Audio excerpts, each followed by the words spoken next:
Morning friend, সবাই কেমন আছো? সামনেই শিবরাত্রি আসছে।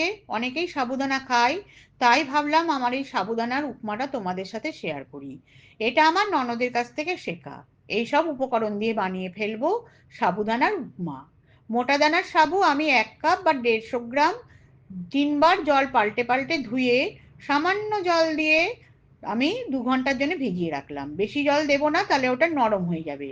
এবার ননস্টিকে আমি সাদা তেল দিয়ে ওর মধ্যে শুকনো লঙ্কা জিরে ফোড়ন দিয়ে একে একে আদা কুচি, লঙ্কা কুচি, নারকেল কুচি, সেদ্ধ করে ডুমো করে কেটে রাখা আলু, পরিমাণ মতো নুন দিয়ে নাড়াচাড়া করে ঘি মাছে ঢাকা দিয়ে দিলাম।